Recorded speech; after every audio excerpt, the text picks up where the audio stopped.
একবারে ডম্বুরা নিয়ে বাবা ভোলানাথ তো ভোলানাথ বেরিয়ে পড়লেন। ওম শঙ্কর, আপনার দর্শন আমি তো কোনো সাধনা করিনি।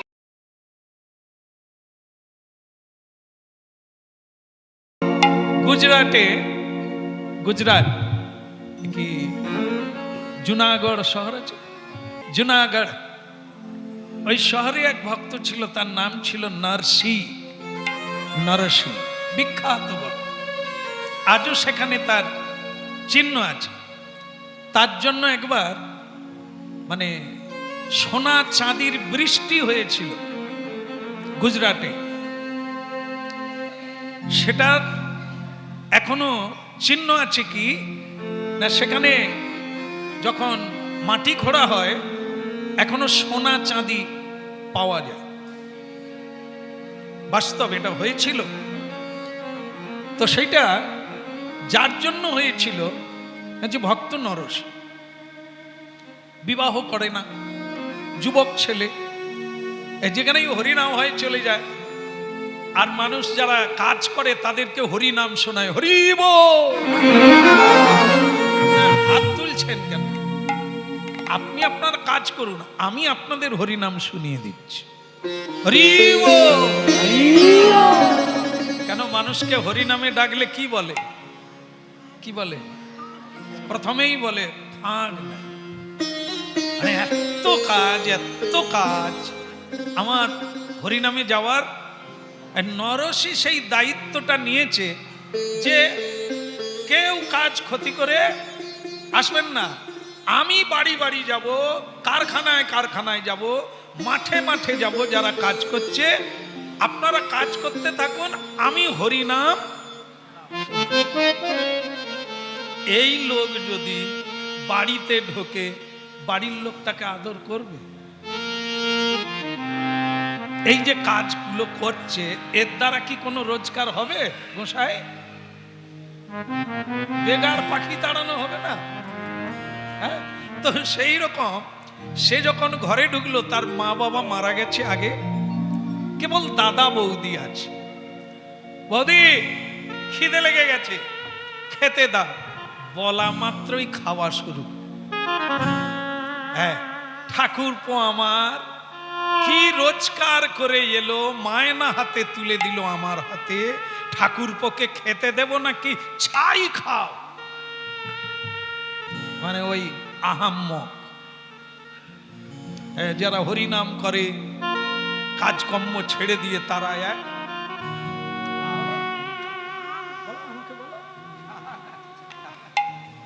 বলো রাধে রাধে। এখন সব কীর্তনিয়ারা বেশিরভাগ মজুরি দিলে তবে যাও। মানে এই যে যারা মোড়া টোড়া পুড়ায় আর কি, মোড়া পুড়াতেই যায় না। কেন না, মজুরি কামাই করে মোড়া পুড়াতে যাব, ক্ষতিটা কে দিবে? শেষকালে মালিককে বলতে হয়, বাপ তোর মজুরি দিয়ে দেবো, গোটা তিনেক লোক নিয়ে আয়, আমি মজুরি, তবে গিয়ে কীর্তনিয়া পাওয়া যাচ্ছে। তাহলে দেখা গেল যারা কীর্তন করে তারা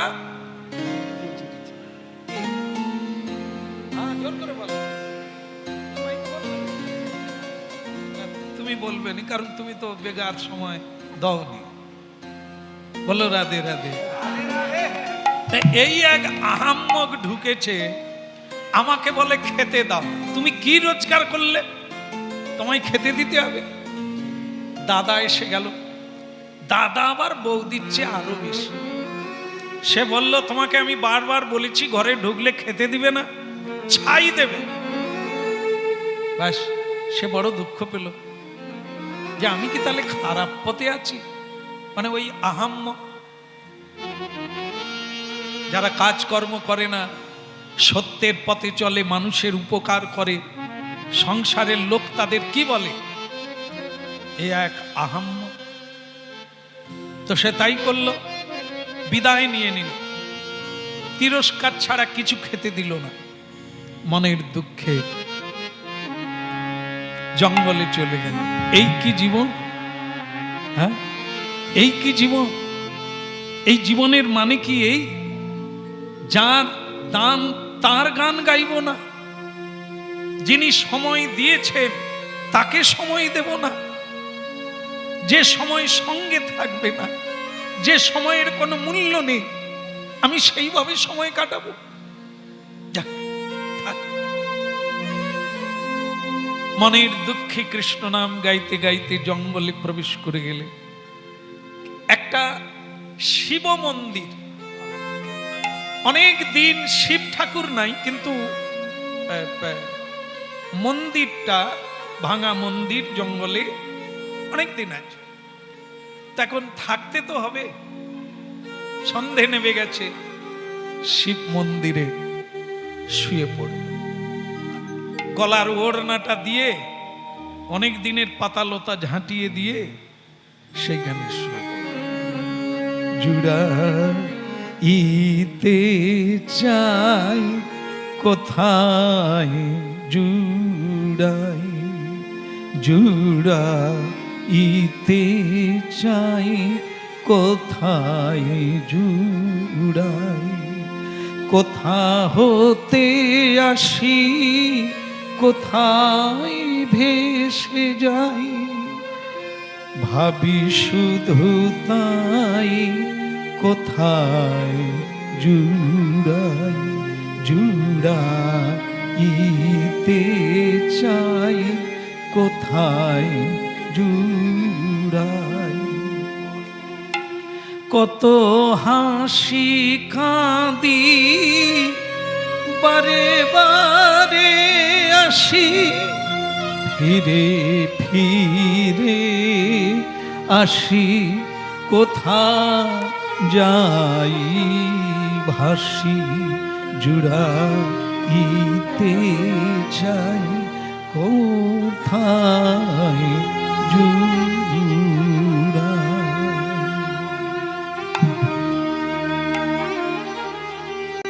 যাদের জীবনে এরকম কখনো কখনো দিন আসে, একাকিত্ব বোধ হয়, অনেক জন থেকেও যেন মনে হয় আমি একা, অনেক আলো জ্বলছে কিন্তু মনে হয় যেন আমি অন্ধকারে হারিয়ে যাচ্ছি। এত আপনজন থেকেও যেন মনে হয় আমার কেউ নেই। তখন সেই গান গায়, আজ ভক্ত নরসির জীবন, এত মানুষের এত আদর, এত চাওয়া, এত পাওয়া, আমি এক মুঠো খেতে পেলাম না, কেউ আমায় আদর করে ডেকে নিল না, কেউ ডেকে আমায় এক মুঠো খেতে দিল না। ওগো দয়াময়, এই কি তোমার পৃথিবী? কেউ কি আমার নেই? কেউ কি আমার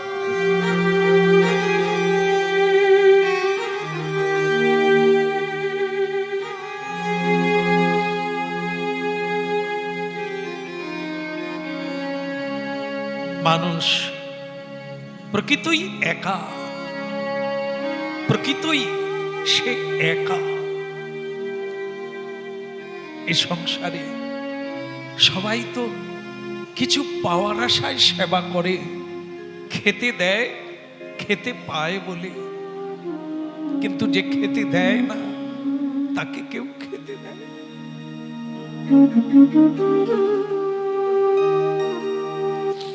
তাই আমাদের ভক্তি শাস্ত্রে বলছে, এই ভগবত তত্ত্ব জেনে একা হওয়ার চেষ্টা করো, একা থাকার চেষ্টা করো, কারণ একদিন তোমাকে একাই রাস্তায় হাঁটতে হবে, একাই তোমাকে চলে যেতে হবে সঙ্গে।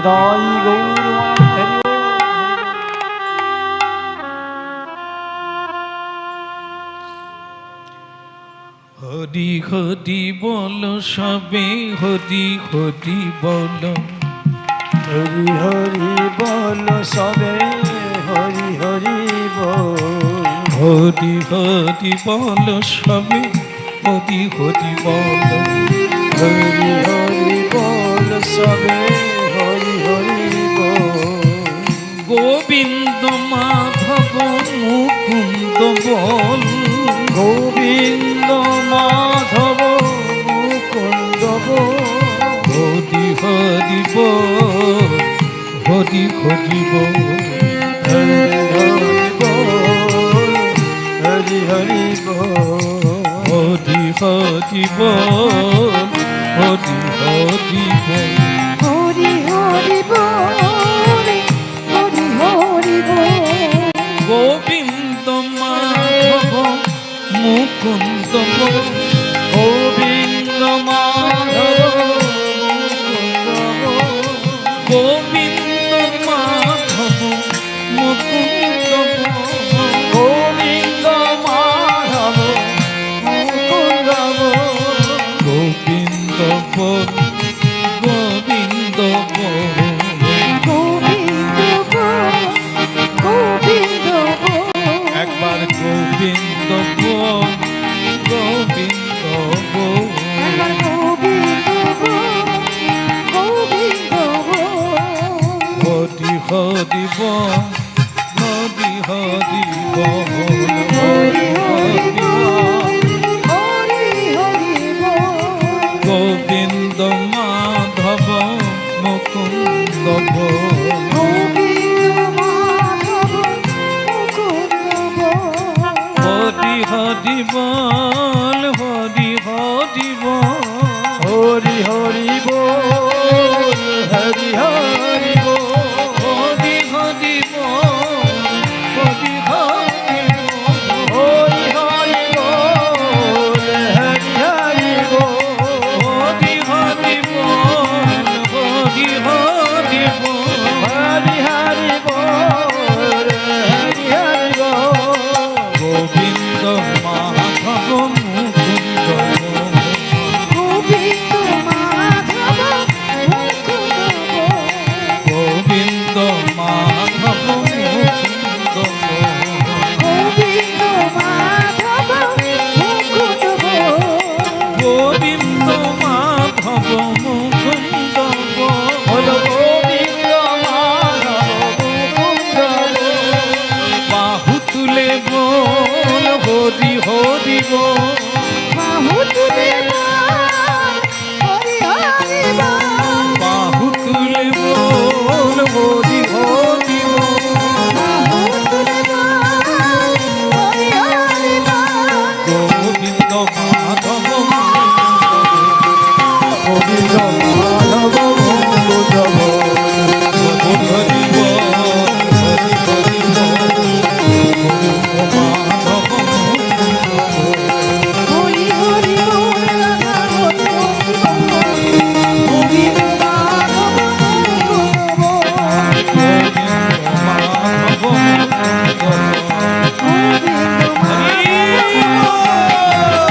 গোবিন্দ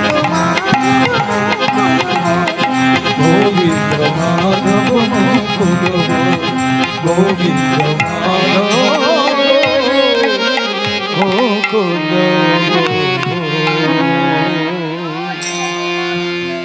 হরি বল হরি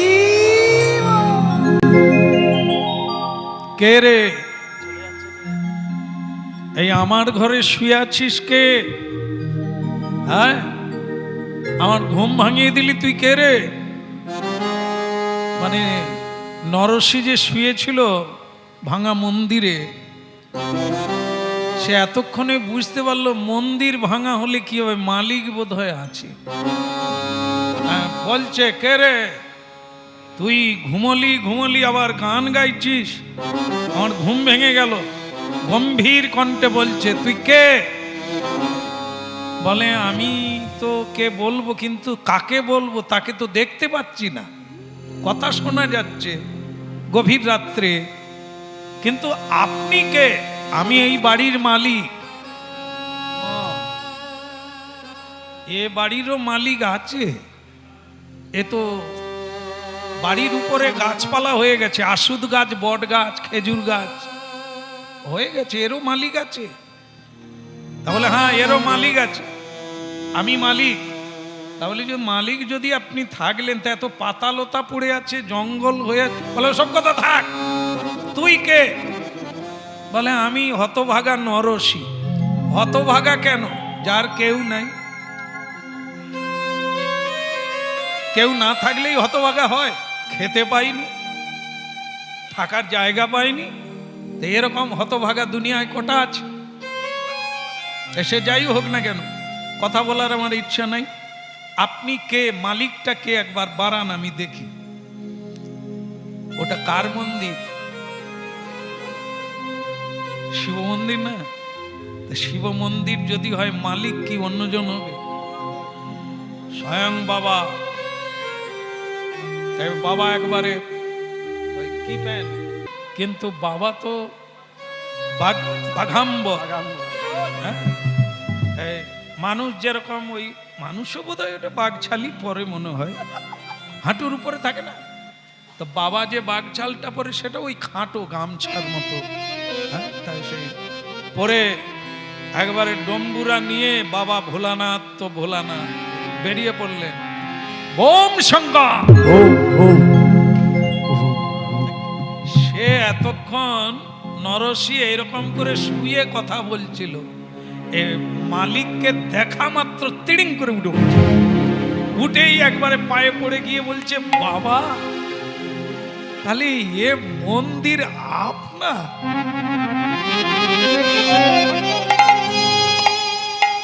আর আমার খিদে নাই, আপনাকে দেখার পর আমার খিদে চলে গেছে, আমার দুঃখ চলে গেছে।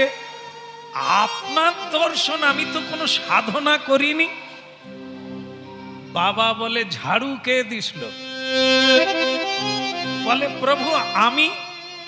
যে আমার মন্দির মার্জন করে, মানে ঝাড়ু দেয়, সে আমার ভক্ত হয়ে যায়, আমি তার ঋণ শোধ করতে পারি। বলে, বাবা সে তো আমি শুভ বলে পরিষ্কার করছিলাম। বলে, যেভাবেই হোক মন্দির মার্জনার সেবার ফল প্রাপ্তি হয়ে গেছে তো। বলে, বাবা তাই? তারপরে আবার তুই আমার প্রভুর গান গাইছিস, নিতাই গৌর। আমার প্রভু ভগবান কৃষ্ণ, তুই তার গান গাইছিস, তা তুই তো আমার অত্যন্ত প্রিয়জন। বল বেটা, কি বর নিবি? নিতাই গৌর হরি।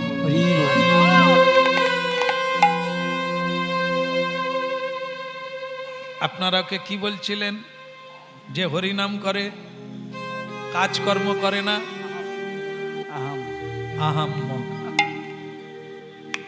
আহাম্মকের কাছে কে এলেন? জগতের পতি, যিনি বিশ্ব বানিয়ে দিতে পারে, এরকম সৃষ্টি ধ্বংস যিনি করতে পারে। জগতের সকল ঐশ্বর্য তার হাতে, ভোলানাথ, তার ঝুলিতে। আমরা যার জন্য দেশ থেকে দেশান্তর, গ্রাম থেকে গ্রামান্তর এত ছুটে বেড়াচ্ছি, দুটো অর্থ এনে একটু সুখী হব, সেই সুখ রয়েছে এই ভোলানাথের ঝুলিতে। আহাম্মক নরসী, যাকে সংসারের লোক বেগার বলে, আহাম্মক বলে, হ্যাঁ, সেই বেগার ছেলের কাছে তার সাধনায় পরমেশ্বর ভোলানাথ তাকে দর্শন দিলে। এখন তাকে বলতে চাইছে, তুই কি বর নিবি বল, যা চাইবি তাই। ভাবুন আপনারা সারা জীবন কর্ম করে এক ছিটে ফোঁটা সুখ বা আনন্দ ছিনিয়ে আনতে পারেন না। আজ সে হরিনাম করে যা চাইবে এখনই পাবে। তো সে বড় সহজ, বড় সরল। পৃথিবীর ইতিহাস জানেনি, সংসারের তত্ত্ব তার জানা নাই, কিন্তু নামের তত্ত্ব তার জানা হয়ে গেছে। কিছু না হোক, আমি যখন হরিনাম করি নিজেকে মনে হয় আমি রাজার রাজা।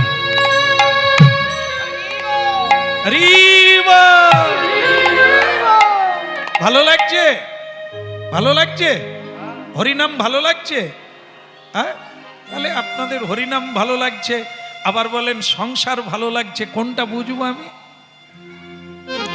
তবে সংসার তো ভালোই লাগে, কিন্তু হরিনামও যে ভালো লাগে তার প্রমাণ আপনারা এসেছেন হরিবাসরে।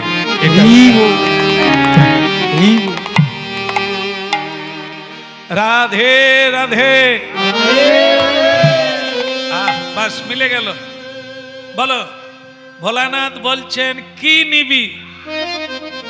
আরে ওদের কি একটু থামানো যাবে না? কোলে নেন না একটু। বলো রাধে রাধে। তো দেখেন, বলুন রাধে রাধে। হ্যাঁ, মনে করুন এরকম বর যদি, আমরা তো ভোলানাথজির মন্দিরে হরিনাম গাইছি, মনে করুন ওই রাস্তায় যখন একা একা যাব, বাবা যদি দাঁড়িয়ে গিয়ে বলে বেটা কি চাই, তা আমরা কি রেডি আছি? কি চাইবো? কি চাইবো? হ্যাঁ, মাধব প্রভু বলো, যদি ভোলানাথ তোমার সামনে দাঁড়িয়ে যায় তুমি কি চাইবে? ভোলানাথ বলছে বেটা যা চাইবি। ঠিক আছে, কোই বাত নেই। তার যেটা বলছে সবার আগে টাকা, বাবার সঙ্গে দেখা হলে ও টাকা চেয়ে নেবে, বাস কোই বাত নেই। যার যেটা চাওয়া চাইবে। নরসি কি চাইলো বলবো না, ছেড়ে দেবো না, নরসির কথা ছেড়ে দেন না, ও তো আহাম্ম। আমাদের মতো ওর বুদ্ধিও নাই, সংসার চালাবার কোনো জ্ঞানও ও কিছু বুঝে, কিন্তু বাবা ওকেই বলছে তুই যা চাইবি তাই দে। তো ও তখন মাথা চুলকে বলছে বাবা গন্ডগোল, কোনো জ্ঞান আমার নাই, কোনটাই যে কি কাজে লাগে আমি তো বুঝি না। ও হরিনাম গাইলে আমার ভালো লাগে, আমি তাই করি। আজকে তাই ঘরেও থাকতে পারলাম না, খেতেও দিল না, কেউ ডাকলোও না। তা আমার ওসব কোনোটাই আমার দরকার নেই, আমি যেন নাম গাইতে পারি। বাবা বল না, আমি যদি কিছু না দিই তাহলে এ জগতে সকলে জেনে নেবে যে তার তপস্যা করেও, তার পূজা করে, সেবা করেও কেউ কিছু পায় না। অতএব তোমাকে নিতেই হবে, বলো তুমি কি চাও। বলে বাবা মুশকিলে ফেলে দিলেন, তবে দেন আপনার সব চাইতে যেটা প্রিয় সেটাই। ও আমার কিছু জানা টানা নেই বাবু, আপনার যেটা ভালো, সব চাইতে ভালো সেইটা দেন। ভোলানাথ বলে কে বলে আহাম্মক? বেটা আজ পর্যন্ত কেউ আমাকে এ কথা বলতে পারেনি যে আপনার যেটা প্রিয়। সত্যি কথা বলতে কি, গণেশের মা আমার সব চাইতে প্রিয়, তাকেও পর্যন্ত আমার প্রিয় জিনিসের কথা বলিনি। আর এ বেটা চায় তো চায় আপনার যেটা প্রিয় সেইটা আমাকে দেন, মানে আপনার ভালোটাই আমি চাই, আমার ভালো আমি তো জানি। বলো রাধে রাধে। কায়দা পরিশ্রম করে তো সকলে, উপার্জন করে সকলে, সুখী হতে কজন পারে? জায়গাটা তো এটাই। কি কাজে লাগাবেন? ভোলানাথ কি কাজে লাগিয়েছে? কোন ভালোর পাওয়ার জন্য তিনি শ্মশানে বসে আছে? আমাদের মতো ভালো জামা কাপড়ের সুখ নেয় না, ভালো খাবারের সুখ নেয় না, ভালো বাড়ির সুখ নেয় না। তাহলে তার কাছে প্রিয় কোনটা? বাড়ি নয়, পোশাক নয়, খাওয়া নয়, কোনটা? সেই প্রিয়টা ভক্ত নরসি চাইলেন। আর দেখুন প্রমাণ করে নে, বাবা ভোলানাথজি পোশাক পরে না ভালো, ত্যাগী, মহাত্যাগী, বৈরাগী। আর আমরা তার উপাসনা করে গাড়ি বাড়ি বিলাসিতায় ভরি। তাহলে বাবা দেন, তোরা পর, তোরা নে, কিন্তু আমি না।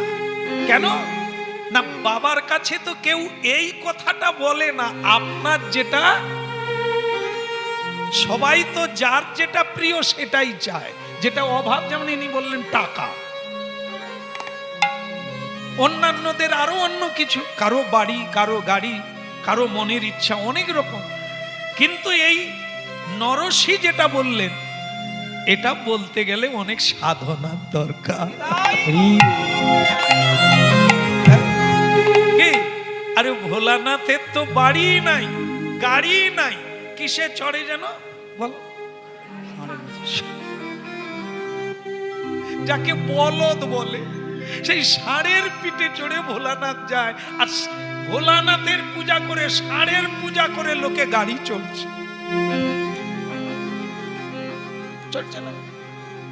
মেয়েরা বাবার মাথায় জল ঢালছে, বাবা আমি যেন একে পাই, কি রে, নবীনকে পাই, কারণ নবীনের পয়সা আছে, গাড়ি আছে, তাহলে আমি গাড়ি চড়তে পারবো তোমার কৃপায়। বাবা বলে হো যায়, হো যায়, হো যায়। তাহলে বাবার কৃপায় নবীনকে পাওয়া গেল, নবীনের গাড়িয়ে চড়া হলো। বাবা কিসে চড়ে? বলদে, ষাঁড়ের পিঠে চড়ে। কেন? বাবার কি পয়সা নাই? বাবা জানে ষাঁড়ের পিঠে চড়ে গোবিন্দের কাছে যাওয়া ভালো, গাড়িয়ে চড়ে নরকে যাওয়া ভালো। যেটা আমরা চাই। কিন্তু নরসি সেটা বললেন, বাবা ও আমার মাথায় আসবে না, আপনার যেটা ভালো প্রিয় আপনি যদি একান্তই দেবেন তো ওইটা দেবেন। সেটা কি? কিন্তু নরসিও জানেন বাবার উপর। বাবা তো এইবার বাবা মাথা চুল করছে, এরে সর্বনাশী, কে রে একে? ভাবছিলাম আহাম্মক, কিন্তু আমাকে আহাম্মক বানিয়ে দিচ্ছে। আরে তুই, তোকে কেউ শিখিয়ে দিয়েছে না তুই মন থেকে বললি? বলে বাবা আমি এর ভিতরেও কিছু জানিনি। এই যে কেউ শিখা, কেন আমি কি খুব অন্য কথা বলে ফেলেছি? বলে তুই যা বলে ফেলেছিস আমাকে চিন্তায় ফেলে দিয়েছিস। আমার যেটা সবচাইতে প্রিয় আজ পর্যন্ত কেউ বলতেও পারে না, কাউকে আমি দিই না। বলে বাবা যদি কঠিন হয় বাদ দিয়ে দাও, আমার কিচ্ছু লাগবে না। আমি যে তোমাকে দেখে নিয়েছি, তুমি শুধু কৃপা করো না যেন তোমার পায়ে থেকে আমি হরিনাম গাইতে পারি। ভোলানাথ দেখলো জীবনে অনেক শিষ্য পেয়েছি, একে ছাড়বো না, একে দিয়ে দেবো। যেটা কাউকে দিইনি একে। সেটা কি? আমার কাছে যে কৃষ্ণ ভক্তি, কৃষ্ণ প্রেম, সেটা আজ অব্দি কেউ চাইতে পারে না, আর আমি ওটা চাইলেও কাউকে দিই না। গণেশের মা পার্বতী আমার অত্যন্ত প্রিয়জন, আমার নিকটজন, তাকেও পর্যন্ত আমি এর সন্ধান দিইনি। কিন্তু নরসি তুই যখন বললি আমার যেটা প্রিয়, আমার প্রিয় অষ্টসিদ্ধি নয়, আমার প্রিয় জগতে বড়লোক হওয়া নয়, আমার প্রিয় হলো কৃষ্ণ ভক্ত হওয়া। চল আমি তোকে কৃষ্ণ ভক্তি দিয়ে দিলাম। এই কৃষ্ণ ভক্তি দিয়ে দিলাম বলা মাত্র সে নরসি একবার হাসে, একবার কাঁদে, চোখে জল আর থামে না, গড়াগড়ি দিচ্ছে, হরি বল হরি বল, হে গিরিধারী দেখা দাও, হে মুকুন্দ দেখা দাও, তোমার চরণ ছাড়া আর আমি কোথায়, বলতে লাগলেন। সঙ্গে সঙ্গে ভোলানাথ তাকে ধরে মাজা খোলা করে মানে আলিঙ্গন দিলেন, দিয়ে বললেন চল তোকে দেখিয়ে দিই, চল। কোথায়? তুই আর আমি দুজনে বৃন্দাবনে যাব, চল। সখী রূপ ধারণ করিয়ে দিলেন। ছিল পুরুষ, হয়ে গেল সখী, নারী রূপ হয়ে গেল, দুইজনে হয়ে চলো মধুর বৃন্দাবনে গিয়ে আমরা ভগবানের লীলা দর্শন করে আসি। কারা কারা বৃন্দাবনে গেলেন? কে গুরু হলেন? স্বয়ং ভগবান ভোলানাথজি ভক্ত নরসিকে নিয়ে বৃন্দাবনে রাধা মাধবের লীলা দর্শনে গেলেন। কি রূপ ধারণ করে? নবদ্বীপে গেলে ভক্ত হয়ে যেতে হবে, বৃন্দাবনে যেতে গেলে নারী রূপ ধারণ করতে হবে। তাহলে আমার মায়েরাই যাবেন, আমাদের তো হবে না। কারণ আপনারা গড়ার থেকেই না, এ নারী হবে না, সাধক দেহ চাই। নারী পুরুষের মধ্যে সেই দেহ আছে, তাকে বলা হয় স্বরূপ দেহ। দেখলেন না, ওনারা জন্ম নিলেন না, প্রকাশ হলেন।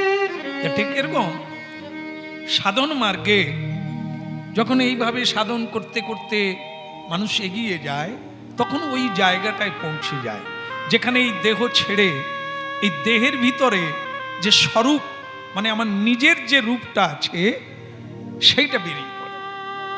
তো সেই দেহ নিয়ে ভোলানাথ এবং নরসি বৃন্দাবনে প্রবেশ করলেন। তখন ভগবানের ঝুলন লীলা চলছে। কি লীলা? ঝুলন লীলা চলছে। ব্যস্ত সব সখীগণ নানান কাজে ব্যস্ত।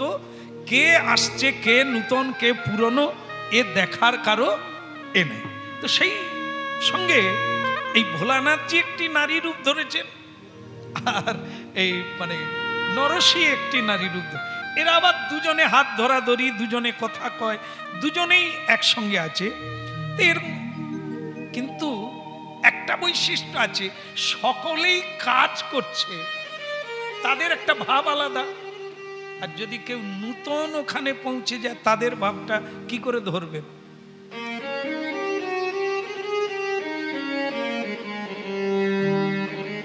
এরা দেখবেন এত ব্যস্ততা, কত কাজ পড়ে আছে। যারা নূতন যায় তারা কি করে, মানে দেখে। এই লক্ষ্য পড়ে গেল, এই দুটো লোক যেন একটু আলাদা। বাস স্বয়ং ভগবান বনমালী তিনি বলে ফেললেন, এ তোমাদেরকে নূতন দেখছি। স্বয়ং ভোলানাথ বলছে, নরসিরে এবার বোধহয় পরীক্ষা দিতে হবে রে। বাছাবাছি চলছে, চেক করা হচ্ছে। কি চেক? আরে রাত্রে যে চেক করে গাড়ি, আকাশি কি মানে একবারে টোটাল চেক করবে, তারপর ফটো তুলে নেবে। হ্যাঁ, নাকা চেকিং। এইটুকু বলতে পারেনি, কতবার ধরা খেয়েছে।